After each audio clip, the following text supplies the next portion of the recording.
It is April 7th today, everybody, and that means the cutoff day for the candidates to have your candidates registered is today. Does all the parties have it? We will have to wait and see. As of yesterday, the Liberals were down 110 candidates. So I am going to be on the lookout within these next few days to see if they even have enough seats. So come on in, folks. I got that good news, plus a ton more. Today is all about hope. Come on in, guys. I am Parmesan, and this is Niagara due north. Da, da, da. Da, da, da, da, da, da. Did it. So, folks, this election, at least for me, has been a complete roller coaster of emotions.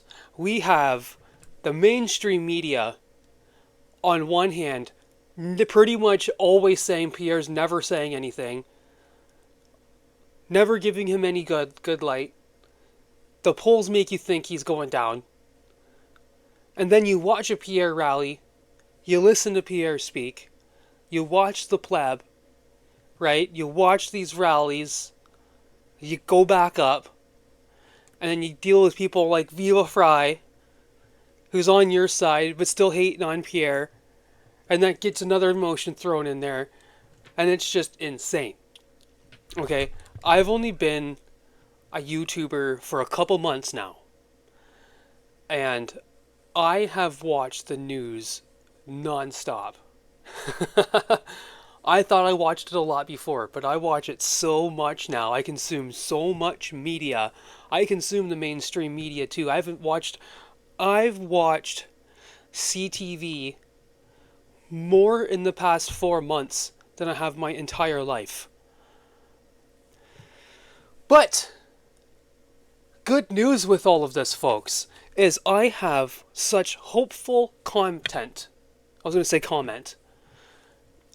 Of Pierre being so awesome. I also have Nick Nanos, the lefty himself, coming up here. I want to show you that right now.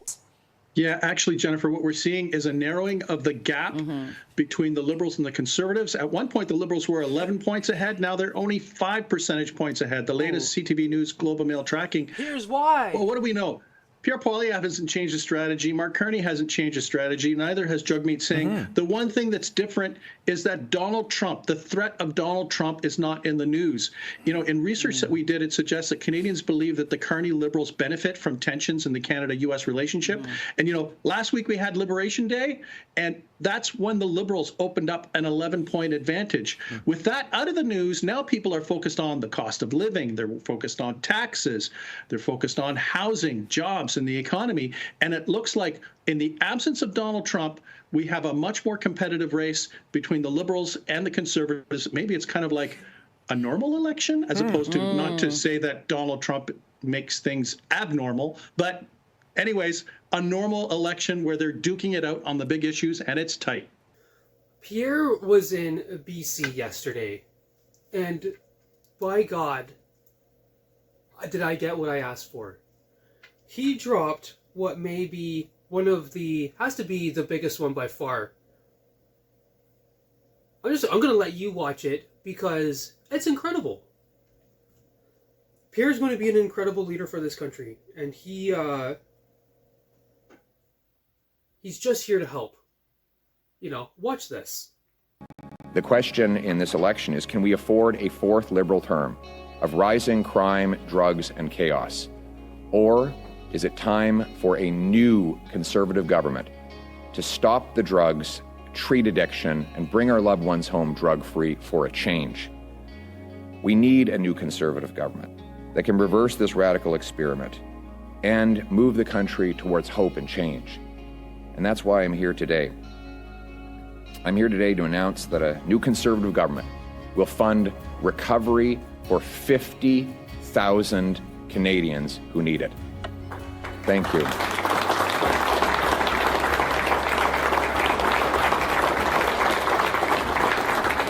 you. Thank you.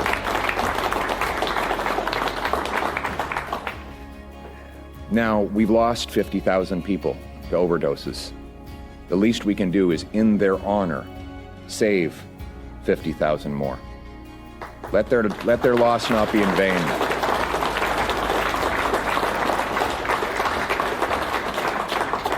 To fund this program, we will end federal funding for opioids, defund the drug dens, sue the opioid manufacturers and consulting companies who created this crisis.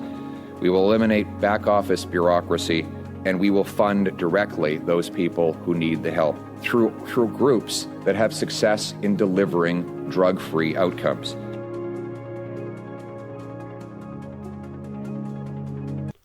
$50,000 people, guys. That is an incredible thing. That is that's such a good number. You know, how many people out there aren't affected in some way by this crisis, even if you walk past it? Right? Even if you have to look at it, because that's part of it, right? They're trying to make everybody affected by this in some way. I lived by it for a few years. I took my daughter past it a lot. They were at a park. But I've also known a few people that have gone down a bad hole. I have a friend who just relapsed. Times are getting really tough out there. It's at least Pierre is the light at the end of the tunnel. This goes on and on, folks. I got another one right here.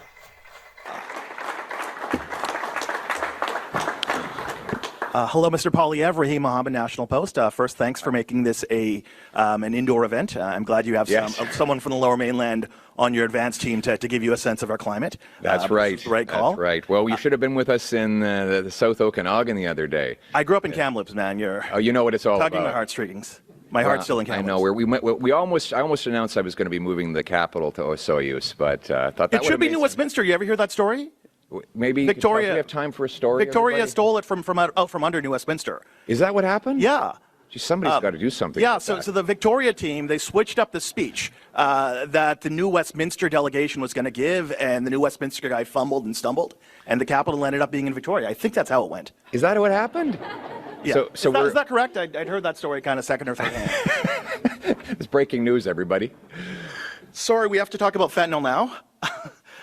So, as you know, President Trump is continuing to use Canada's fentanyl crisis as a smokescreen for his economic coercion of Canada, even though a number of his fellow lawmakers, including his fellow Republicans, are calling BS on his debunked premise that Canada is a major transit country for fentanyl ending up in the streets in the United States. Are you worried that some of the language that you have used surrounding Canada's fentanyl crisis, language like super labs, kingpins, concerns surrounding uninspected shipping containers at the ports, that any of that sort of language is going to give oxygen to President Trump's narrative, which looks to be on its last legs? And are you planning to tone down any of that sort of rhetoric?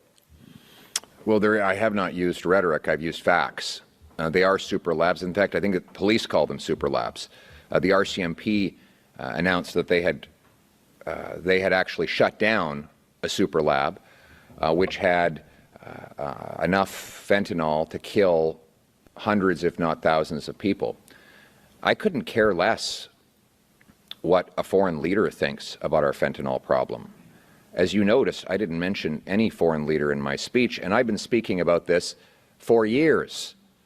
I put out a video about the fentanyl crisis in the Lower Mainland 2 years ago. And remember, everyone said that it was all wrong and all exaggerated. Now everybody admits that not only was my identification of the problem correct, but so were all of my solutions. So I don't accept the idea that we should stop saving our kids from fentanyl overdoses because of something the United States is saying. The Americans have the American problem with fentanyl has nothing to do with Canada. But at the same time, we have to take care of our own people. I'm not doing this for anyone other than the people who are suffering from addictions, so that not one more mother has to answer the rap on the door from a police officer who's there to tell her that her little baby boy or girl died on a street corner somewhere. I'm doing this for the 50,000 people we have lost. And I totally reject the idea that we cannot solve the problems that are in our own country because of a foreign distraction. Thank you. He's not worried about Donald Trump at all. This guy is laser focused. I don't think he's exaggerating one bit when he says that this was a wake up call. If I bet I bet Trump woke him up really good. The question was, what am I going to be my first?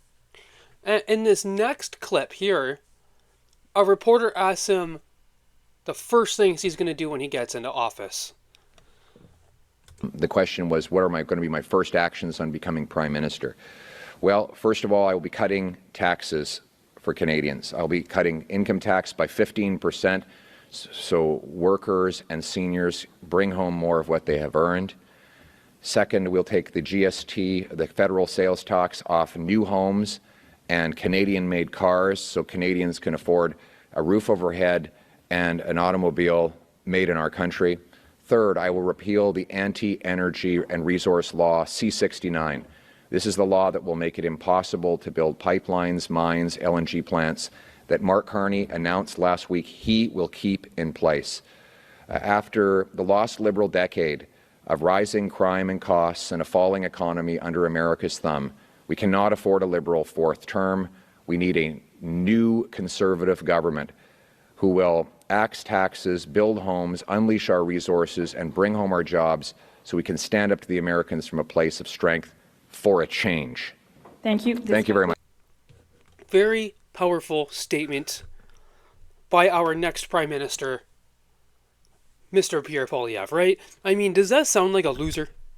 Does that sound like someone who's going to lose? That to me does not sound like someone who's going to lose. Okay? Look at this. This just yet another heartfelt moment as he gets off his bus or out of some random spot.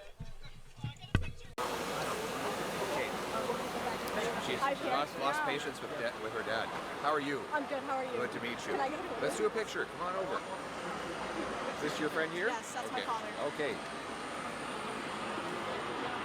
Thanks very much. Really nice to meet you. Many blessings. Good job, boss. Good to see you. Keep it up. Thanks Bring it very on, much, man. guys. Good to see you. Good Calgarian Thank like you. you. Another Calgarian, just one sec. Thank you. Good to see you, bud. Thank you very much for coming out. Really glad to see you guys.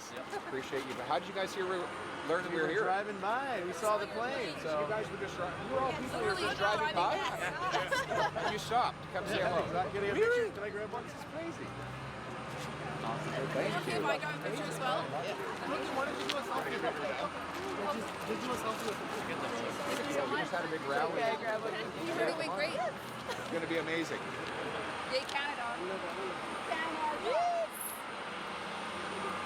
I vote for you, Pierre.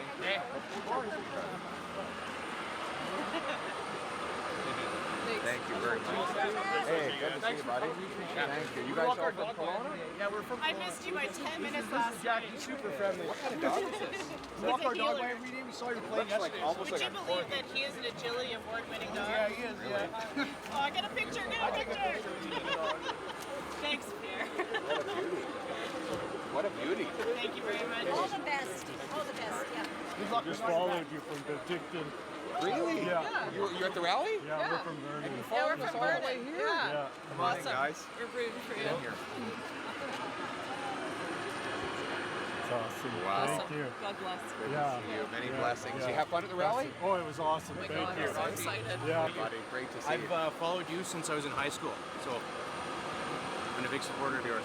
Thank you, my friend. Really Good luck. appreciate it. Really hope glad you're gonna win. I will win. I know. Thank you, I son. have faith. Thank you. Hey, Thanks a lot. good to see you. Appreciate it. What's your name? My name's Chris. Where are I you just from? live right here. Amazing. What a beautiful spot to live, eh? You don't see that with Mark Carney. Where is the group of fans who sees the Carney plane and redirects their life around that? Come on. Guys, Pierre is going to win. With all of this hopeful video, I need to ruin it just a little bit. Because you see, yesterday, Mark Carney made some foolish comments about Danielle Smith. Made some funny ones about Doug Ford, but they were foolish in the terms of Danielle Smith. And there's no way that you can believe that this will unify our country. No way.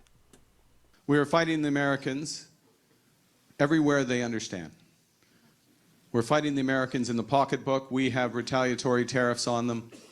We just hit them again in the auto sector. We're fighting them on Fox News, which is what they understand. We're sending Doug Ford onto Fox News to show them that we're not messing around up here. And we're going to send Danielle next. Maybe we won't send her. Maybe we'll send Danielle. No, maybe we won't. We won't send Danielle. We're going to keep her. No, keep her. No, that's a bad idea. Forget. Strike that. Strike that. Just ignore that back there. So we got Doug, and we're fighting them in the courts, and we're fighting them in the courts. But what and. So folks, thank you for watching the video today. It's been real doom and gloom lately with the polls, with the mainstream media, with Trump. But it looks like this is the week that I think we're going to see everything turn around like we even need to. We all know polls are fake. Pierre's going to win. We're going to bring it home, folks. Click the subscribe button down below if you like this content today, and please leave a comment. I am heavily engaged in the comment section down below, so I look forward to hearing your comments. This is Niagara Due North.